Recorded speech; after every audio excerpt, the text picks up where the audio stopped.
If not, may I have a motion to adopt the November 9th regular meeting agenda as presented? Councilor Thompson, Councilor Butler. All in favor? So carried. I have a motion to adopt the October 26th, 2015 special meeting to go in camera minutes as presented. Councilor Butler, Councilor Thompson. All in favor? So carried. And again, I have a motion to adopt the October 26th, 2015 regular meeting minutes as presented. Councilor Butler, Councilor Hammond, all in favor? So carried.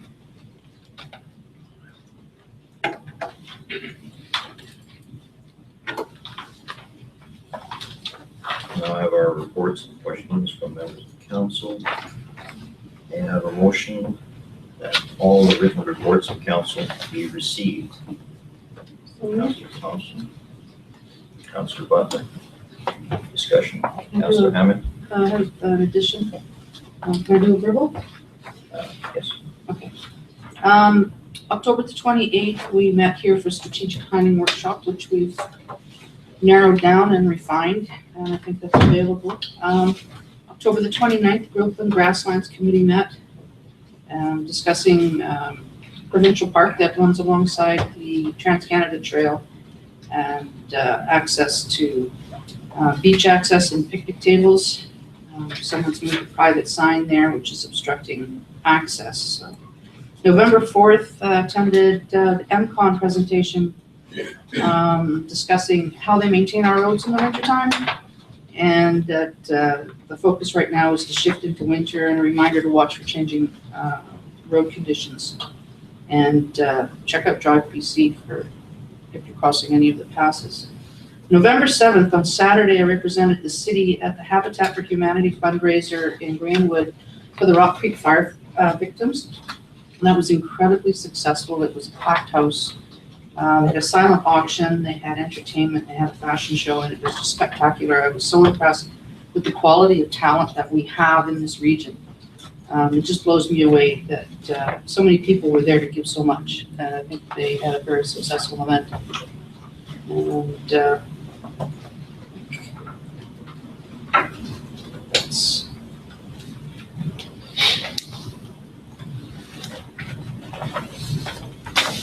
your committee meeting tomorrow, and that's it for this week. Thank you. Councilor Butler. Thanks, Mr. Mayor. At the bottom of my report this week, I'll just read it out. It says, as part of council's training, I'd like to request that we be given a workshop at the Public Works Yard to fully understand how it operates, the day-to-day responsibilities of the staff, what type of training each position requires, and how much money we've invested in training our staff. Are we fully utilizing the expertise of our staff and giving them meaningful work? Because the community charter disqualifies any councillor who uses their influence on a decision, recommendation, or other action of staff, and because the CAO is the only staff member council is permitted to communicate with, I've not really been able to fully understand the operations of the city. Without such basic knowledge and hands-on experience, I think our decisions on policy could be missing the mark. I would like the workshop or orientation to be given by the staff themselves to show off their work, personally meet each employee, and foster a good working relationship between staff and council.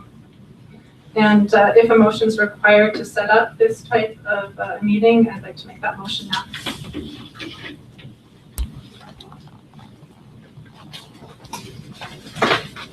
You want to speak to that, Mr. Mayor? It's been common practice in other municipalities when I've gone to workshops and met with other councillors. They've said that when they first came in on council, they were given a tour of their public works yard and their city hall. And we have had a tour of the city hall, and we've had a tour of the sewer plant and the reservoir, but we haven't actually been down to the public works yard and really seen what takes place down there. Sure, Mr. Mayor.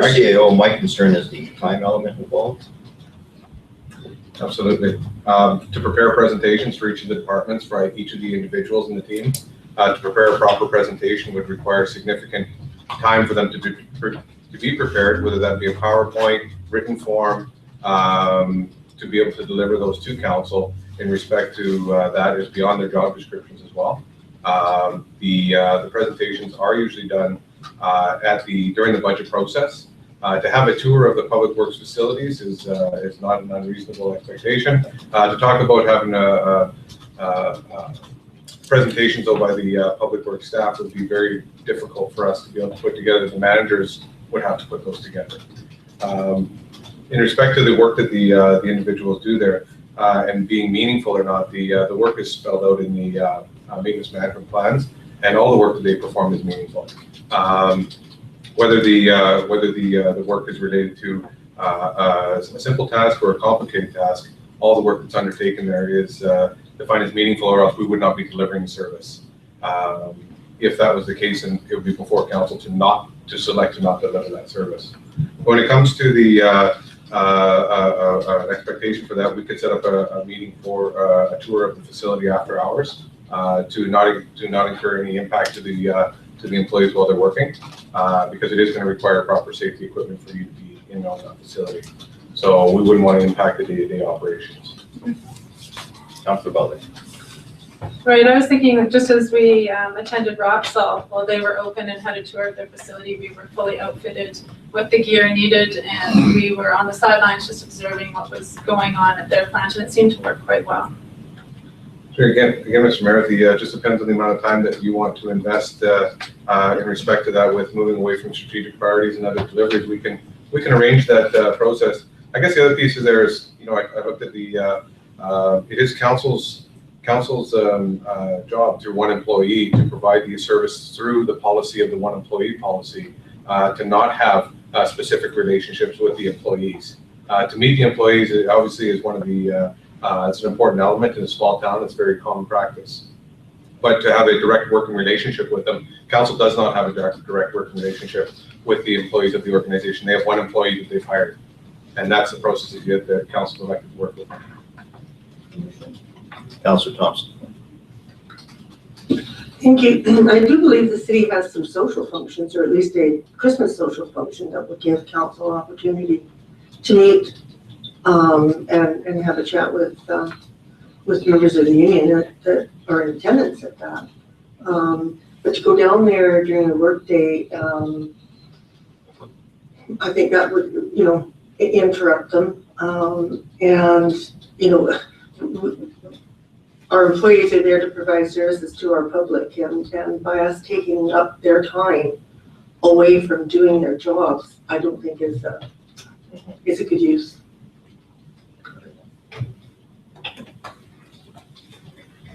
Councilor Butler. Well, it seems we have a lot of them here in attendance tonight, so maybe we'd be able to hear their feedback at the end of the meeting.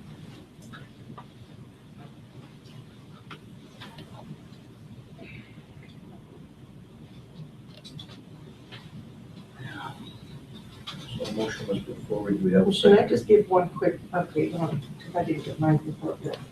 All right, go ahead.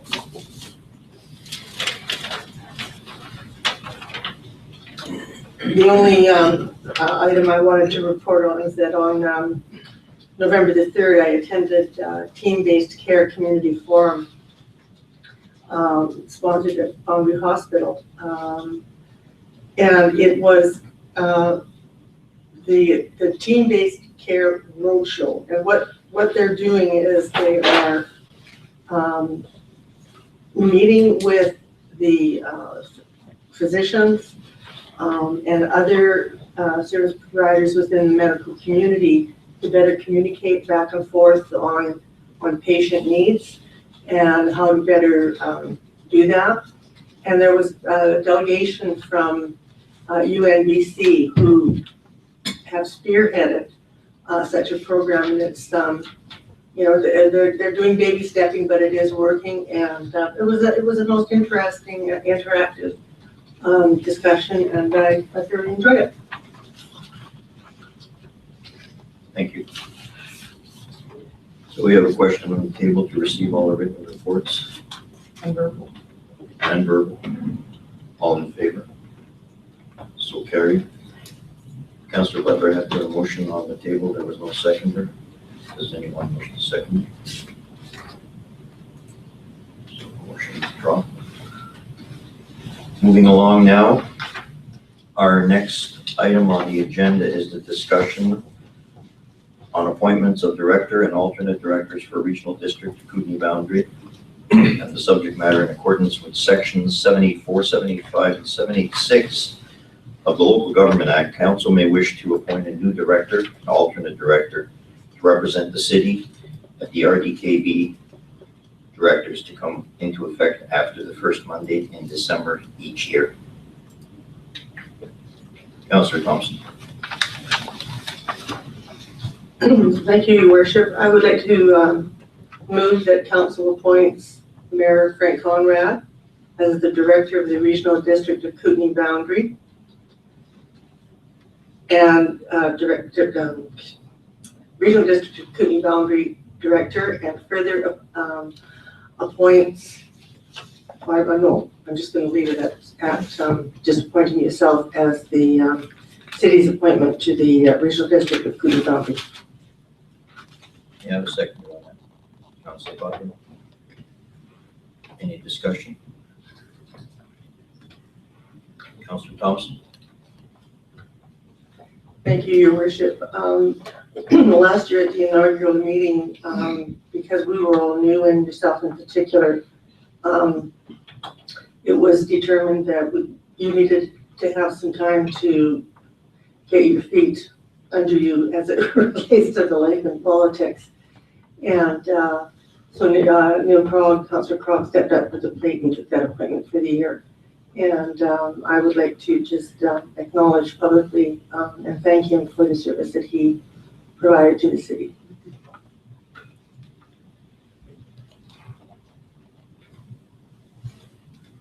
Is there any other discussion? I think we should break this into a two-part so that we can discuss on an alternate. That'd probably be the better way. I think so, yeah, and then the appointment to the hospital board. Yes. On there. Exactly, yes. I think that we might want to amend that to include you as a representative there. Your motion might have to be amended. Yes, if the seconder will accept the friendly amendment, I would like to include that Mayor Conrad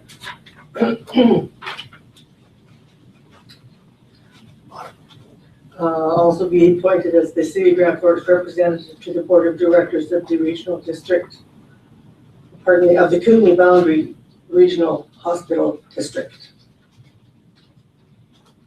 Yes, I'll agree to your Thank you. So all in favor? So carried. Thank you. Now I need a motion for to appoint the alternate. May I have a motion? Councillor Thompson, Councillor Hammond. Discussion. We're appointing Councillor Ross as the alternate. Director to the, unless you're interested. Yeah, well, I just want to put it out there. If Okay. anybody else on council would like to be the alternate. No, I'm just wondering if, since Councillor Krog has been the director for the year and he's familiar with procedures and ongoing business from RDKB, if he would want to be the alternate. I asked him that today, and he said no, he was not. Yes. Oh, okay. And I did too. Okay. He said no, so he offers out there for any other councillor that would like to be the alternate. Well, Councillor Ross is the alternate now. Yeah, so should she decide not to be the alternate, I guess we'll have to go through this again. We could do it now. If she chooses not to be, I'll put her on board. So voted. So I'll nominate Councillor Ross as the alternate to the Regional District. Second, Board of Councillor Hammond. Directors. Okay. Any other discussion? All in favor? So carried.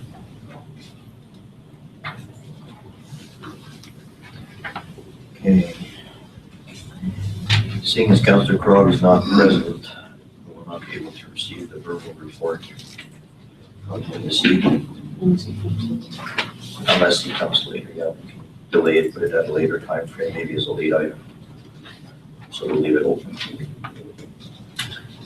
Okay, moving on now to our recommendations from staff for decision. Our manager of development and engineering services.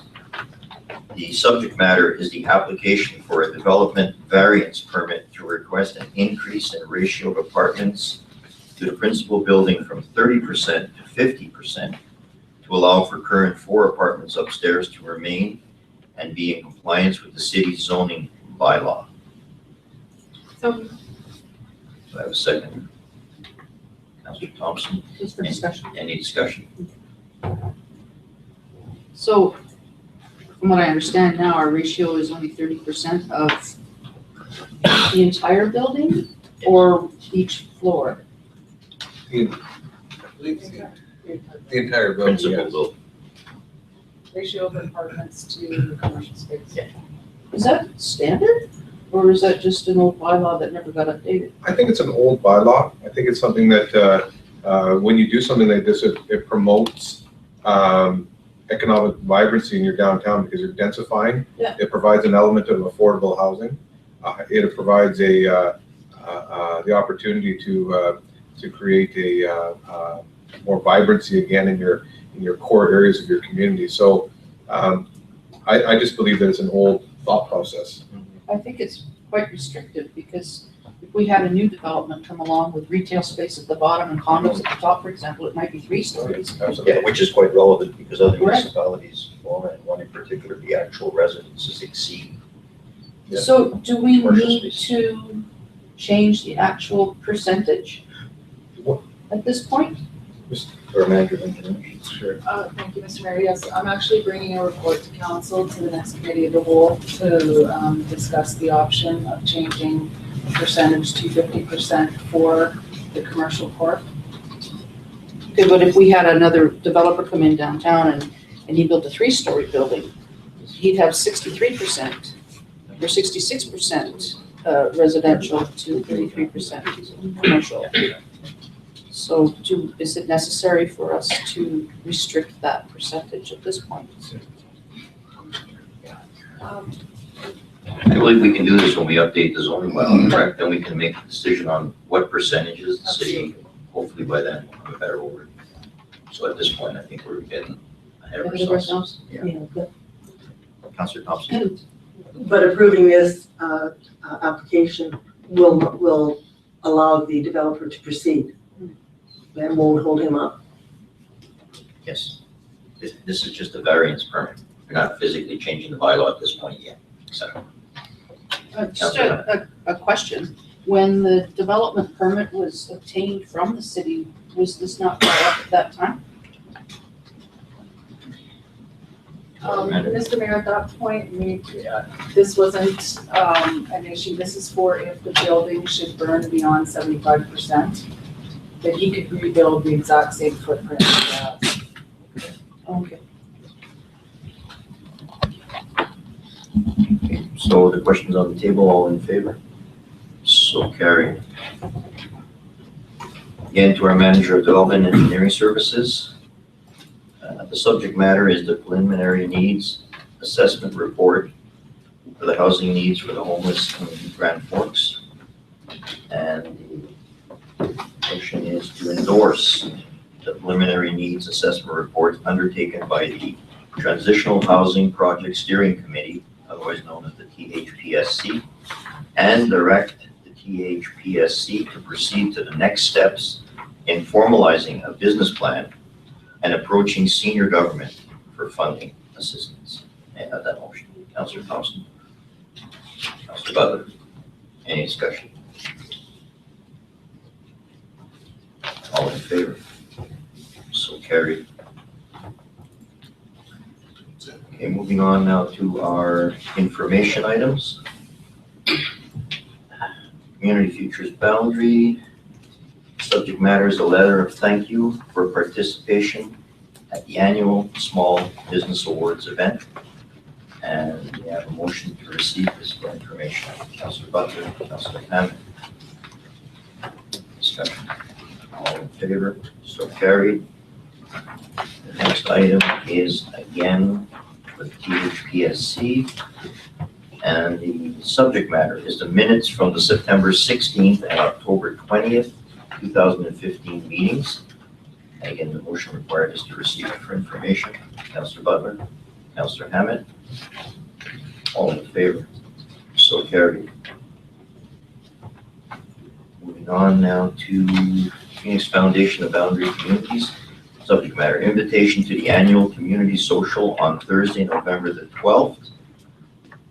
And the recommendation is that council receive the information and notice invitation to attend this event. I'll be going. I will be going. Okay. Anyone else? I put it on my calendar. So great. If many of council members are available to come, good come. And anyone in the gallery is invited as well. So, So I have that motion. Councilor Thompson, Councilor Hammond. Any discussion on that? So carried. All in favor? Sorry. So carried. Arts in front of us.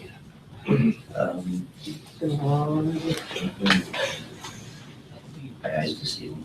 Canadian Fallen Heroes Foundation. The subject matter is a request from the project manager for sponsorship towards a campaign that honors BC's fallen soldiers. The recommendation is to determine whether they would like to provide sponsorship for the Canadian Fallen Heroes Project and further advise staff of the level of sponsorship they would like to provide. And the sponsorship funds will come from reserves. May I have a motion? Open for discussion. Councilor Thompson, Councilor Hammond. Discussion. Councilor Thompson. Is, this issue could be dealt with through the budget process for 2016. And I would recommend or suggest then that that staff be able to come forward with a recommendation on to which level of sponsorship, unless there is something that we want to say no. Well, Mr. Mayor, if I could, this is one of the discussions the council has to ask. Are they providing this out as a grant and aid? Or are they going to continue to do these sponsorships, and where do you draw the line on these sponsorships? And this is back to your policy in respect to this, and it is something that we can discuss during the budget process. And I think we should discuss these because you will continue to get these types of sponsorship requests, and it's a challenge for council because there will be a non-stop request for these types of activities. So if you do want to refer it to the budget process. Yes. I think that would be I'll second. All in favor? So carried. For Manager of Development and Engineering. Subject matter is the deer collaring memorandum. May I have a motion to receive this for information purposes? Councilor Hammond. Do I have a second? Councilor Thompson. Discussion, Councilor Butler. I want to be politically correct on this. Is there any way we can get these collars off? I see we've applied for another year on them. I think we're pretty clear on where the deer are moving, and they've had these on now for a year. I know it costs extra maybe to tranquilize them to remove them, but I know I've heard a lot of talk in the community that people would like to see them removed, and if there's any consideration given to that. And I know Councilor Hammett's on the deer committee, so. Councilor Hammond. I know that they entered into, I believe, a contract for 2 years. There's 7 remaining collars. The biologists have checked them, and the one that was removed because of the complaints about the concern from the chafing, the biologist said afterwards that they wish they hadn't taken off because it wasn't chafing the skin. The actual skin on a deer is red. These collars are designed to fall off by themselves in 2 years. I think that's why the term is that long, the monitoring. The 2 collars that are off, they've asked if they could purchase them back. So they're not monitoring those 2, and they're going to buy that hardware back from us. So there should be some recouping costs there, but I'm not sure how, I don't see Gary here, so I'm not sure if that can be. My question is the necessity still there for the rest of the collars, or is the term of endearment, so to speak, is it over? I don't know. I think it would cost us more to have them come out and tranquilize them to remove them than to wait the natural process of having them fall off. But even if there's a credit awarded possibly for the colors themselves? For the colors and so, which we would get back anyway, Mhm. if we even waited another year, it just means that we wouldn't be getting, we'd be paying upfront for the tranquilizing and the time it would take them to capture them. That would be something that would have to be presented to the Deer Committee, and I can take it to them tomorrow. Councillor Butler? Yeah, I was just looking here, did we have to pay an extra fee for this extra year? Is that why No, this it was brought before us? I think the pricing, I wasn't on the Deer Committee when the collars were initially put on. So I'm not sure how the contract reads. So I'm not sure. Yes, Mr. Mayor, it was another $655 for this year.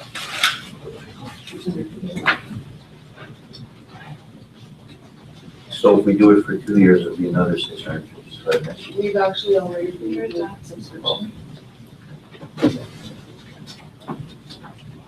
The question is the need for it still hasn't been established, has it? That we really need these colors on still? Well, no, personally, I don't think so, because we're not seeing a great shift in movement. We've monitored for a year, we've got the mapping of where they've moved to, and we can see them on a colored map of their migration route, which isn't really a migration route. Yeah, so my question would be that the Deer Committee's mandate has pretty much been I'm accomplished. pretty sure it's sufficient. But I'll make a note here to ask the Deer Committee tomorrow, and Gary particularly. Thompson? Thank you, Mr. Mayor, through you to our staff. The last paragraph in summary indicates that the subscription fee has already been paid. Mhm. And so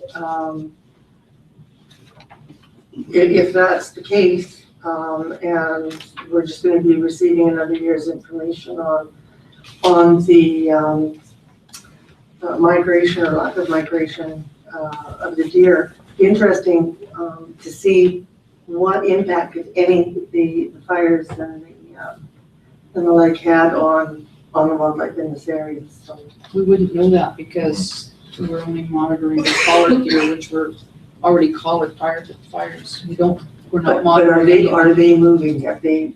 They're not. They're staying. 7 that are there, you can see the path that they make daily back and forth.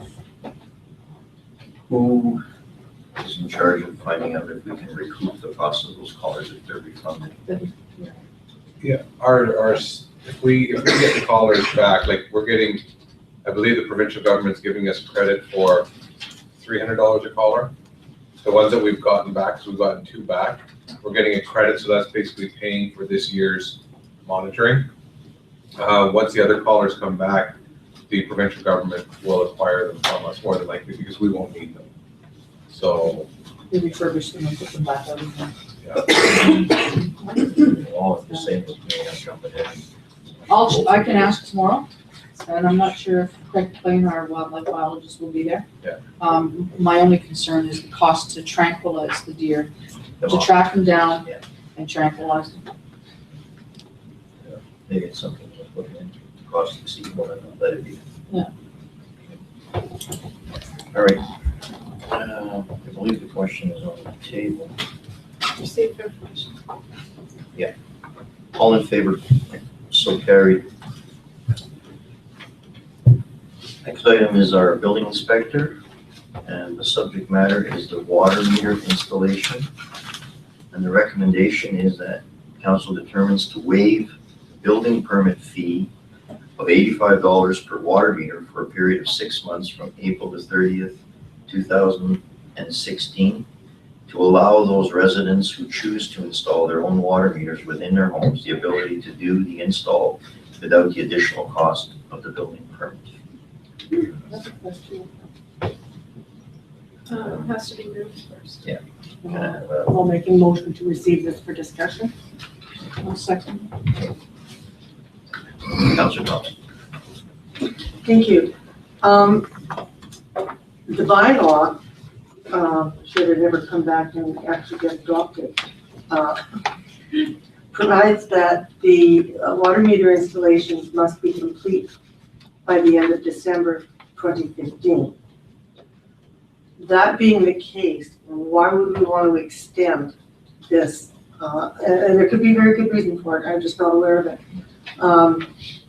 Waiving the fee for until April of 2016.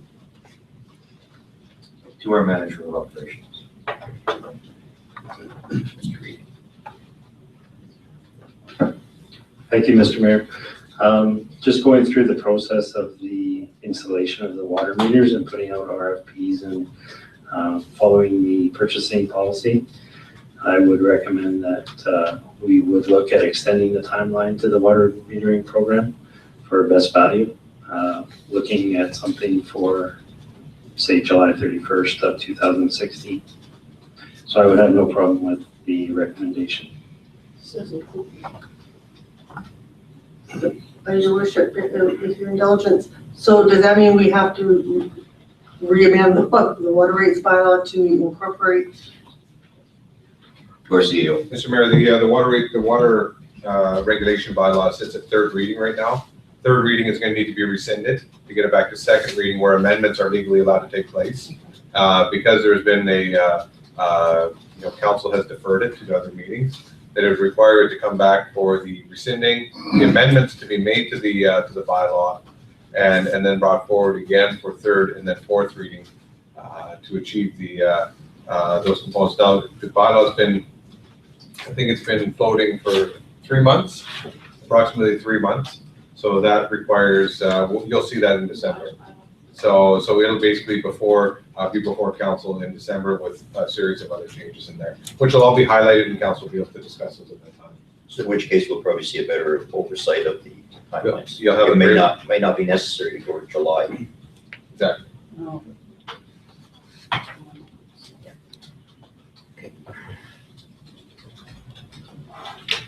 Any other discussion? So all in favor of the motion? So carried. We have to put another motion forward for this, because that was just to receive for information. The motion that was put forward by Councillor Thompson was just to receive for information For discussion. and discussion, yeah. Maybe move to waive these. Yeah. So I'll So make now- the motion that council determines to waive the building permit fee of $85 per water meter for a period of 6 months to allow those residents to choose to install their own water meters within their homes the ability to do the install without the additional benefit cost of the building permit fee. Have a second. Councillor Thompson. All in favor? So carried. On to the bylaws section from our manager of development and engineering services. The subject matter is amend the current zoning bylaw by rezoning property located at 6401 Highway number 3 from current tourist commercial zone to highway commercial zone. And the recommendation is that direct staff to draft the appropriate bylaw and proceed with the notification to surrounding property owners, publish notice in 2 consecutive issues of the Grand Forks Gazette, and hold a public hearing in accordance with the local government act. May I have a motion to that? Councillor Thompson, Councillor Butler. Any discussion? All in favor? So carried. To our manager of operations, subject matters, fees and charges, the amendment bylaw number 1958-81. And the recommendation is that we give the first 3 readings to the fees and charges amendment bylaw 1958-81. And a motion to that effect.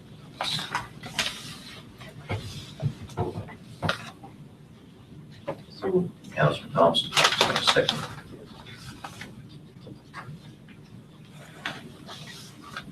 Sure, it's not meant for discussion. Councillor Butler, discussion.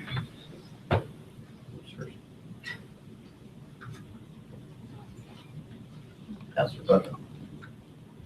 I'm just curious, I didn't ask last time because I'm not a techie person, but I see we've got all these technology things that we offer for big fees. Can you guys explain what it is that we're doing?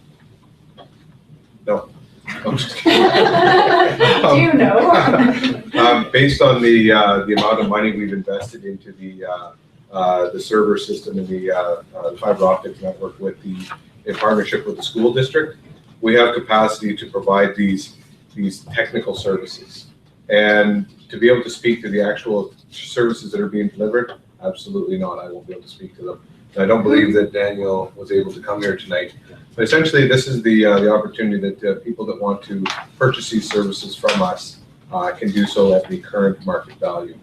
So we have spam filtering, web hosting, email hosting, virtual server bundles. So all these things are different things that you can do within the technology that councils has purchased in the past. So are we actually selling this to anyone right now? I mean, it looks like a really good moneymaker with those prices. Dave, do we have any? Through the mayor. Yes, we are. The original was fairly constrictive, I guess you could say, for expansion of the system. So this allows Daniel and others to work with, expanding for the RDKB and different needs in the community. So would it be industry-based?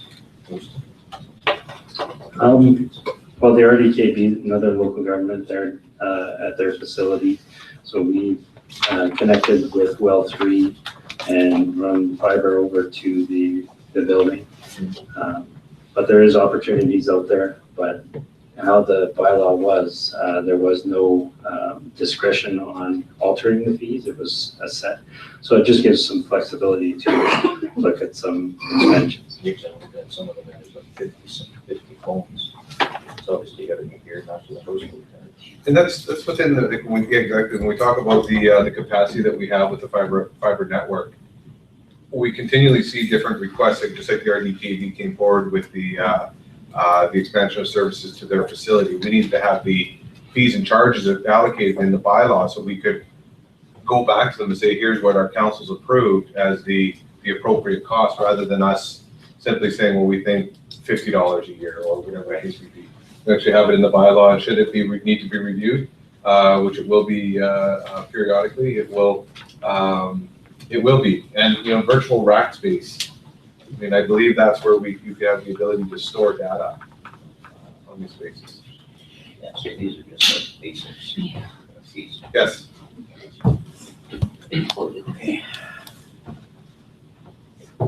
So now, questions on the table? All in favor? So carried. Councilor Crowe is not here, so let's move on to questions from the public and the media. Do you have any questions from anyone out there?